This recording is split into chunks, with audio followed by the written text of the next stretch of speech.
دیکھیے بسم اللہ الرحمن الرحیم، باب الصلح کے مسائل بیان ہو رہے ہیں۔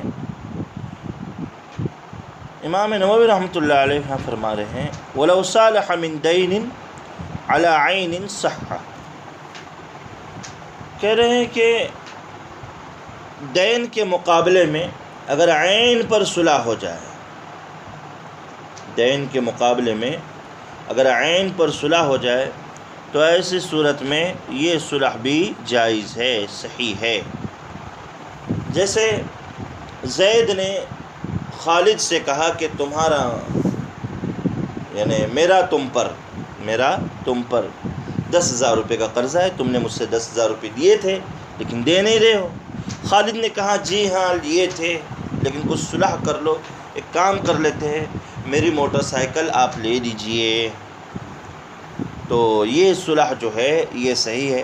فَإِن تَوَافَقَا فِي عِلَّةِ الرِّبَا اُشْتُرِطَ قَبْضُ الْعِوَضِ فِي الْمَجْلِسِ، اگر دین اور جس پر صلح ہو رہی ہے وہ عین دونوں جو ہے علت ربا کے اندر متفق ہو، علت ربا میں دونوں متفق ہو تو مجلس میں عوض پر قبضہ ضروری ہے۔ زید نے کہا تھا کہ عمر تم نے ہم سے 10 کلو گیہوں لیے تھے، عمر نے کہا، خالد نے کہا کہ جی ہاں لیے تھے لیکن صلح کر لو، اب گیہوں میرے پاس دینے کے لیے نہیں ہے تو میں تمہیں چاول دے رہا ہوں اتنے کلو۔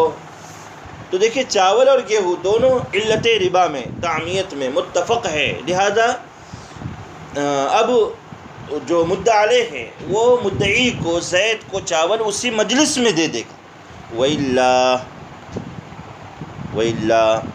اور اگر علت ربا میں دونوں متفق نہ ہو، علت ربا میں دونوں متفق نہ ہو، مثلا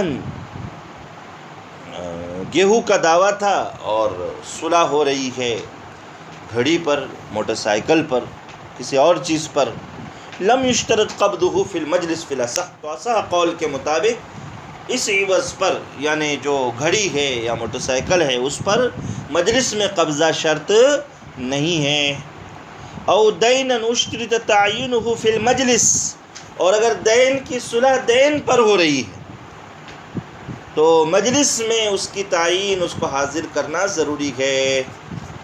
وفی قبضہ الاجوان، اور مجلس میں قبضہ کے اعتبار سے دو وجہ ہے، اصح وجہ یہ کہ مجلس میں قبضہ شرط نہیں ہے۔ وَإِن صَالَحَ مِن دَيْنٍ عَلَى بَعْضِهِ فَهُوَ إِبْرَاءٌ عَنْ بَاقِيهِ، دین کا دعویٰ تھا، مثلا زید نے عمر سے کہا کہ تمہارا اوپر میرا جو ہے 10,000 کا قرضہ ہے، عمر نے کہا جی ہاں ہے لیکن کچھ صلح کر لو۔ تو زید نے کہا ٹھیک ہے 5,000 معاف کر دیتا ہوں، 5 ابھی فوراً دے دو مجھے۔ تو دین 10,000 کا دعویٰ تھا، 5,000 پر صلح ہو گئی تو گویا کہ زید نے عمر کو، مدعی نے مدعا علیہ کو 5,000 سے کیا کر دیا؟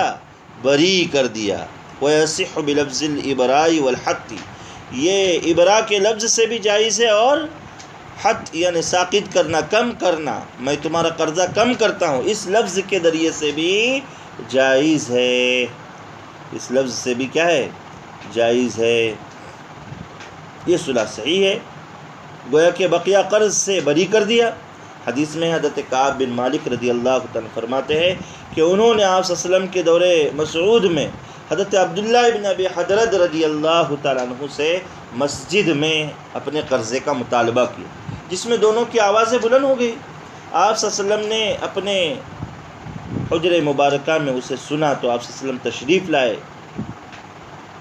آپ صلی اللہ علیہ وسلم نے اپنے حجرے کا پردہ ہٹا دیا، پھر حضرت کعب بن مالک کو آواز دے کر ارشاد فرمایا کہ نصف قرضہ کم کر دو۔ انہوں نے اسے تسلیم کیا نبی کریم صلی اللہ علیہ وسلم کی درخواست کو، تو آپ صلی اللہ علیہ وسلم نے حضرت عبداللہ ابن ابی حضرت رضی اللہ عنہ سے فرمایا اب تم بقیہ ادا کرو۔ یہ صلح حتیطہ، صلح وغیرہ کی بہترین مثال ہے۔ جی وبلفظ الصلح فی الاصح، صلح کے لفظ سے بھی یہ جائز ہے، ابراء کے لفظ سے بھی جائز ہے، کم کرنے کے لفظ سے بھی جائز ہے، اور اسقاط کے لفظ وغیرہ کے ذریعے سے یہ جائز ہے صلح. یہ صلح جو ہے جائز ہے. البتہ صلح ابراء میں کچھ شرائط ہیں کہ بری کرنے والا اس مال میں اہل تبرع میں سے، بچے کی طرف سے بری کرنا صحیح نہیں، اور وہ ابراء کی مقدار سے واقف ہو کہ کتنے دین سے وہ بری کر رہا ہے. بس میں نے معاف کر دیا اتنا کافی نہیں ہے، اسے پتہ ہونا چاہیے کہ کتنی مقدار وہ معاف کر رہا ہے. جی، کسی شرط پر اس کو معلق نہ کرے اور کسی مدت کے ساتھ اس کو مقید بھی نہ کرے. یہ کچھ شرائط ہے جن کا لحاظ رکھنا پڑے گا. وَلَوْ صَالَحَ مِنْ حَالٍ عَلَى مُؤَجَّلٍ مثلی او عکس لغا، جو دین حال ہے اسے معجل پر صلح کرنا، جیسے قرض ادا کیا جانا ہے آج شام تک تو اس کی مہلت برا کر 1 مہینے کے لیے دینا اور اس پر صلح کر لینا، یا برعکس قرض دیا جانے والا ہے 2 مہینے، اس کو آج پر ڈن کرنا، یہ لغو ہے. فَإِنْ عَجَّلَ الْمُؤَجَّلُ صَحَّ الْأَدَاءُ، لیکن اگر کسی نے جو 2 مہینے بعد قرض دینے والا تھا وہ آج دے دیا تو یہ ادائیگی تو اس کی طرف سے صحیح ہو جائے گی. وَلَوْ صَالَحَ مِنْ 10 حَالَةٍ عَلَى 5 مُؤَجَّلَةٍ بَرِئَ مِنْ 5 وَبَقِيَتْ 5 حَالَةٌ. کہہ رہے ہیں کہ زید نے عمر کو 10,000 روپے دیے تھے اور وہ لوٹانا ہے آج شام 5 بجے تک، تو دونوں کی آپس میں بات چیت ہو گئی، صلح ہو گئی. عمر نے اس سے درخواست کی کہ کچھ کم کر دو. زید نے کہا ٹھیک ہے 5,000 دے دو لیکن 1 مہینے کے بعد دے دو. اس کی کچھ تندرستی کو دیکھ کر زید نے کہا، تو گویا کہ زید نے عمر کو 5,000 سے بری کر دیا اور 5,000 اس کو آج شام میں فوراً لوٹانے پڑیں گے. 5,000 اسے آج فوراً شام میں لوٹانے پڑیں گے. وبقیت 5 حالۃ ولو عکس لگا، لیکن برعکس صلح ہو گئی معجل کو حال کرنے کے اعتبار سے تو یہ لغو ہو جائے گی، اس لیے کہ اس میں کس کا فائدہ ہے؟ قرض خواہ کا فائدہ ہے، اور جہاں قرض خواہ کا فائدہ ہوتا ہے پیچھے بات بابر ربا میں آ چکی ہے، شریعت اس کو صحیح مانتی نہیں ہے، شریعت اس کو جو ہے صحیح نہیں مانتی ہے.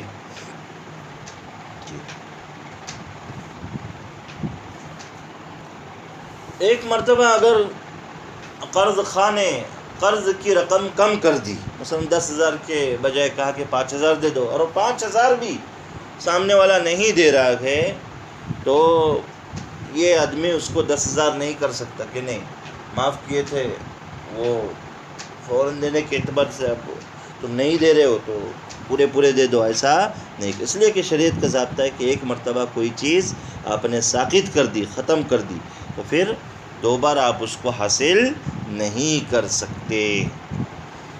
تو جو صلح ہوتی ہے مدعی اور مدعا علیہ کی طرح، ابتدائی طور پر اس کی پہلی قسم ہے صلح مع الاقرار، یہ تو جائز ہے، صلح مع الاقرار یہ تو جائز ہے. پھر صلح مع الاقرار کی انہوں نے چند صورتیں بتائی. صلح عن العین جس میں صلح حتیطہ اور صلح معاوضہ داخل ہے، اور صلح عن الدین جس میں صلح حتیطہ اور صلح ابراء داخل ہے.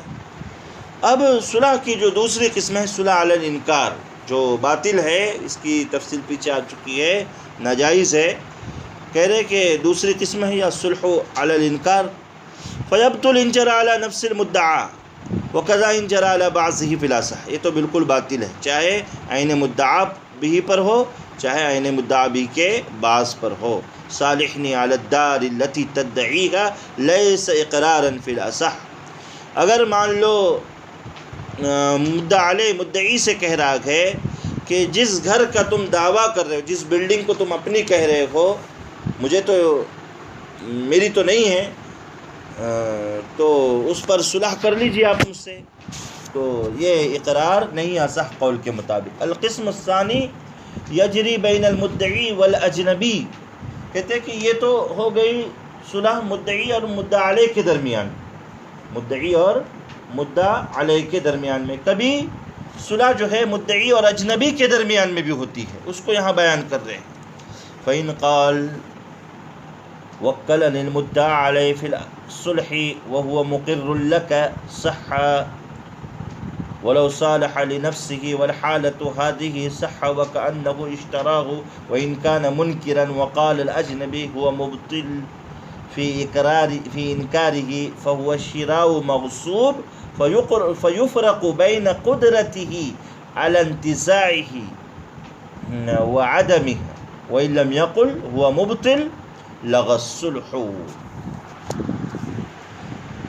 یہ مدعی اور کسی اجنبی کے درمیان میں صلح کی یہ صورت ہوتی ہے کہ کوئی شخص کسی دوسرے پر اپنے کسی حق کا دعویٰ کرے، پھر مدعا علیہ کے علاوہ کوئی تھرڈ پارٹی درمیان میں آ کر مدعی سے اس حق کے سلسلے میں صلح کر لے.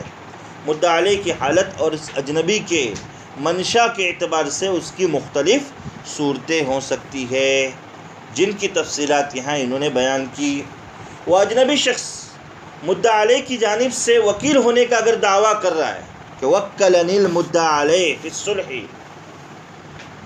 مثلا کہے مدعا علیہ نے مجھے تم سے صلح کرنے کے لیے وکیل بنایا کہ وہو مقر لک، اور وہ تمہارے دعوے کا اقرار کر رہا ہے، یعنی مدعا علیہ، اور مدعا علیہ اس کے بعد اس وکالت کا اگر انکار کرے اور اجنبی نے صلح کر لی تو یہ صلح صحیح ہے، اور مدعی نے جس حق کا دعویٰ کیا تھا وہ مدعا علیہ کی ملکیت ہوگی.